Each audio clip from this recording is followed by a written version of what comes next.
It's Nicole, and I'm back with another Nikki's Book Reviews, again from Bookstagrammer. This is on A Black Girl's Guide to Wine by Lisa Christine Frisson. Now, I'm sure you've seen some of my campaigning for it. This is the actual book review.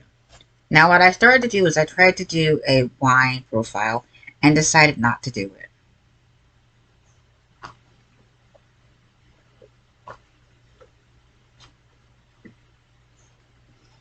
But instead, I thought I'd highlight some things for you that I really liked. Okay, so I like the way that this book is set up. Okay, this is the front page. We're talking about the shore, and this is the setup. So how she has it set up, she has it set up into 7 distinct parts. Part 1 is It's All About You. Part 2 is It's Wine. Part 3 is It's Tasting. Part 4, Wine Essentials. Part 5, The Wine List.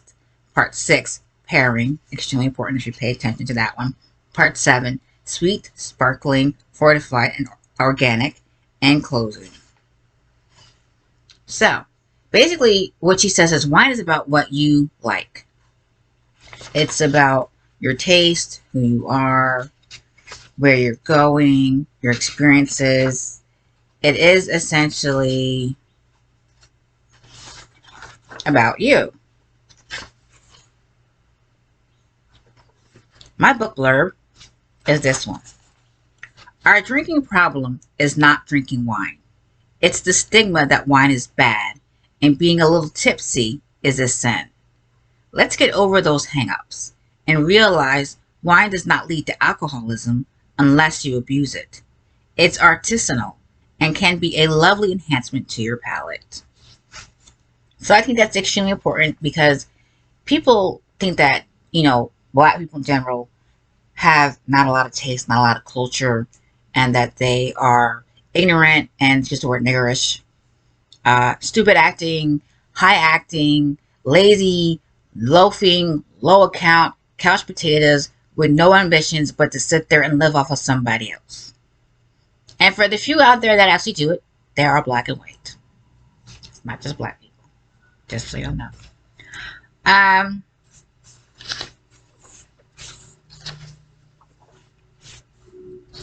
Now throughout the book, the beginning of the chapter, you're going to see little boxes like this, and they're going to say something like this.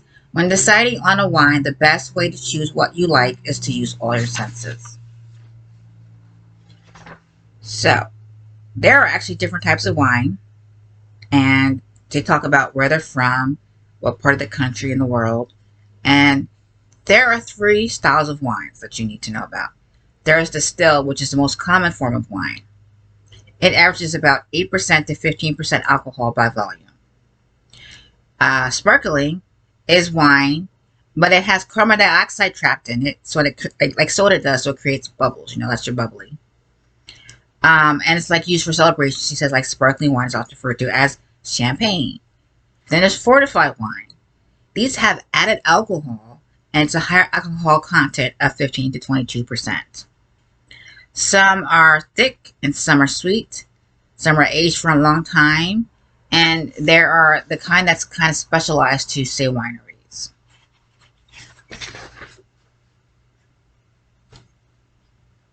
Now, we know there's different types of wine. Like there's white wine, rosé wine, and there's red wine. There are different types of techniques. And when you go to wine tasting class to learn about wine, you'll learn all about the tasting techniques and how they're grown and how you can taste things. So when you see people swirling around, they've actually gone through the process of, well, this is how they've made it. This is what's been in it. And we know how they did it, so we can taste it. Now, when you taste wine, there are several things that you want to actually remember. Number 1, what color is it? Number 2, this is for your sense of smell. What do you smell in the glass? Number 3, the body. Is it thick or thin? Number 4, the taste. Does the taste match the smell? And then the finish is how long can you taste it in your mouth after swallowing? And she specifically says that you want to remember these things. When you're taking it into yourself and you're sipping, you're drinking it. Is it dry or sweet? Is it full or light? Is it fruity, floral, herbaceous like herbs and other tertiary flavors? And then she teaches you how to evaluate your wine.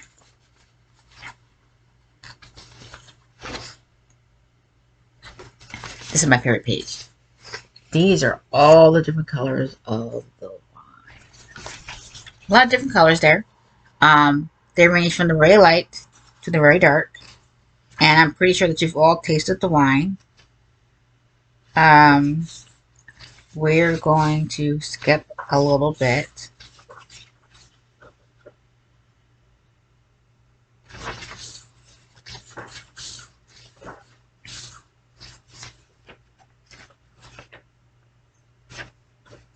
There are different types of people who drink wine within the community itself. You have the neophyte. And these are the people, such as myself, who are curious about wine and they really want to learn all they can. They will want to experiment and will try new wines all the time. Although they have a preference like the rest of us, they aren't committed to it and it fluctuates as their knowledge grows. I'm going to read some things from the book right now, so just bear with me. The entertainer.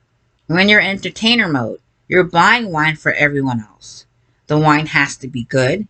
There has to be enough. And if you don't want to go broke, it has to be reasonable. And let's see. In this mode, you're buying those large wine bottles or sparkling bottles you can mix with juices. The third is the wine mom. The wine mom is the quintessential emotional wine drinking. You're not really trying to experiment and you don't have a lot of time. You just want to enjoy your wine.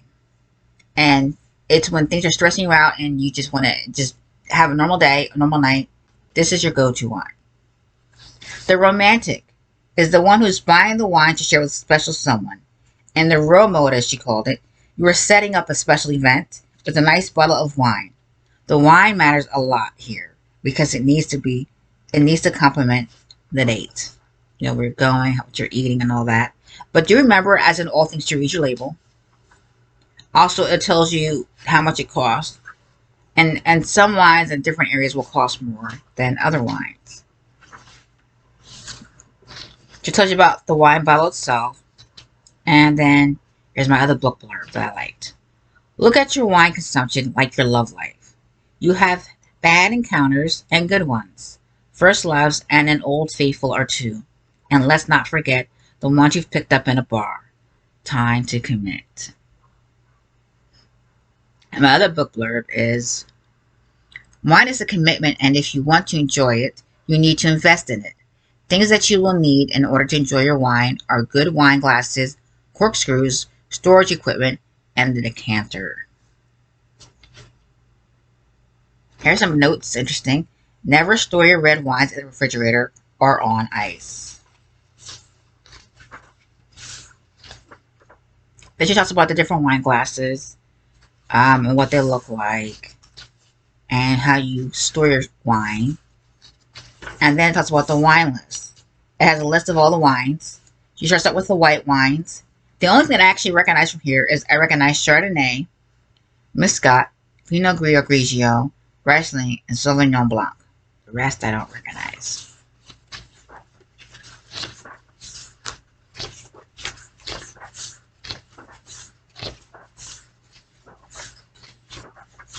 The red wines, I only recognize Cabernet Sauvignon, the Malbec is new, Merlot, Pinot Noir, and Zinfandel.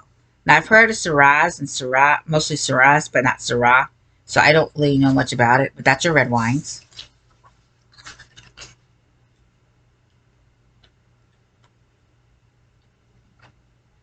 Then it's rosé. And then pairing. I think this is an important section. This is part 6. This is like your, you could say this is your dating Bible. As I say dating. Why do I say dating? Because when you're inviting someone to your house, you're having a dinner, you're definitely going to want to use this. It tells you how to pair your wine with your food. And it gives you your food golden rules, of which there are a few. And then it has in it how you do it. For this one, if you're eating an appetizer, you might want to hit like a white that's light bodied or full bodied, a sparkling, sherry and port, and full body reds. Right? So what it says is it's still broken down to still wines, sparkling, and fortified wines. Your still wines would be your dry Riesling, your Syrah, your Zinfandel, and dry rosé. Your sparkling is sparkling or champagne. Your fortified wines is sherry and all types. This is when you eat your fruits and nuts, your fresh veggies, and your small plates, your tapas.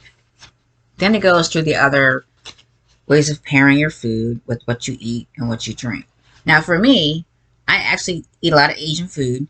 So, the white wine for me would be Chenin Blanc, Riesling, or Sweet Rosé, and I like Sweet Rosé. The sparkling is sparkling or cava. I don't think I've ever had cava. And then red wines, there is none. Let's see what else. Soul food. It has Moscato under white wines, nothing under sparkling, and red wines is Cabernet Sauvignon, Malbec, and Zinfandel. Desserts. They actually crack me up here because what they have here for white wines is Moscato and ice wine. Sparkling is champagne.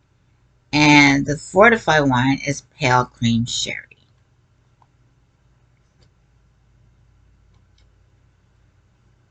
This is something that I think you will love having. You will love gifting. You will love using. So I definitely think that you should go out, buy this book, and keep it handy in your kitchen. When you travel with the book. And don't be ashamed to ask the person at the restaurant. I'm learning about wine. I'm really interested in finding out things that I like to drink. And I have a book which I forgot to bring with me. But what would you recommend? See, for me, when I go out now, I tell people when I was drinking, I want something sweet. That's my drink. I don't have any specific drink. Just give me something sweet. And the bartender has never failed on giving me something sweet. And sometimes I even got a free drink. So it wasn't really bad. Some people bought me drinks. Okay, so that's this book. And then the other book that I want to review for you is coming up right now. Hi, this is Such Big Dreams by Rima Patel. Okay. Now this book, I'm not actually completely done yet, so you have to excuse me. This is a new book from NetGalley, and it's written by Valentine Books of New York.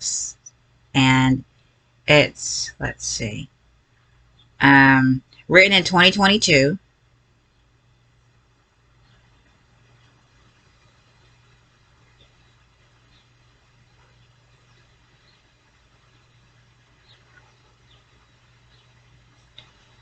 Let's see.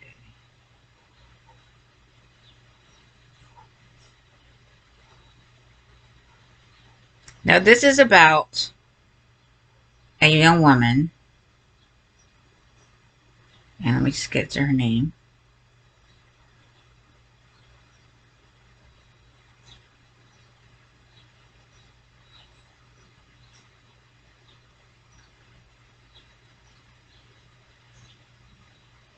She works for the Gauri Man or Gauri Verma.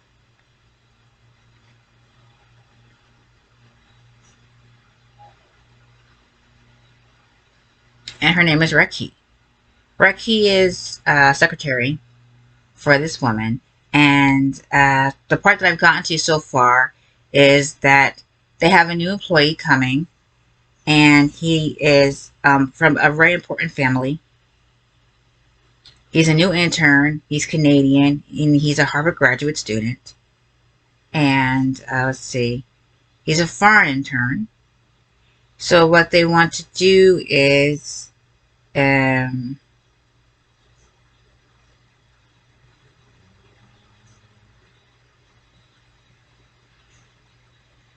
think his name is Ramesh Balakrishnan.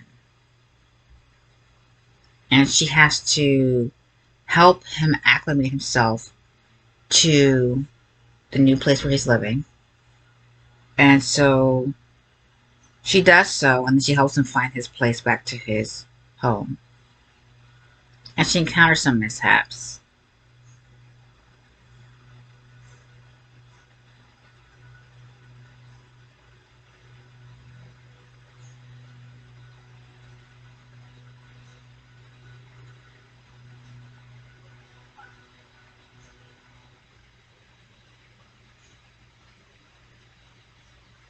Now, there's a lot of history going on about the country that this is set in, and I will discuss that more with you later.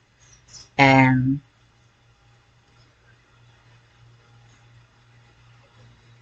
I just want to get to the part that I stopped at, and then I will.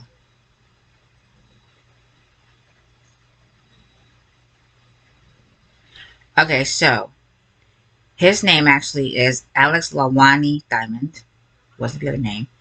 And let's see.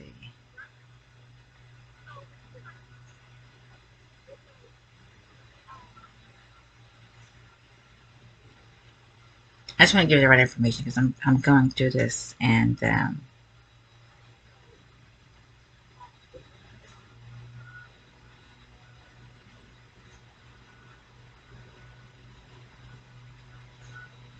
yes, his name is Alex.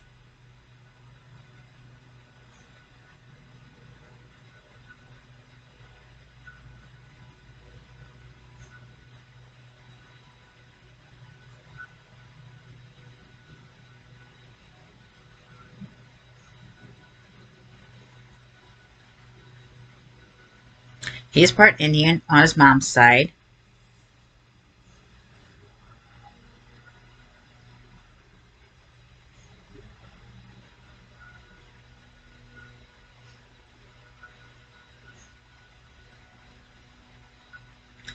And Becky is from Bandra East.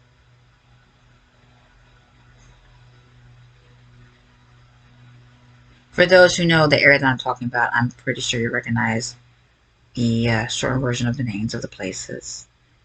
Uh,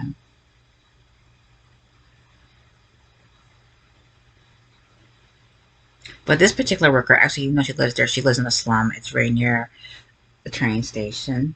It's, you know, what she can afford. And let's see. And the office pays her rent.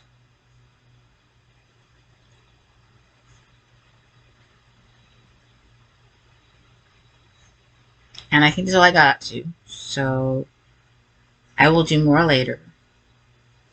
And the other book that I wanted to tell you about that I've been started before is Executive Motherhood. And it's by Ashley Quinto.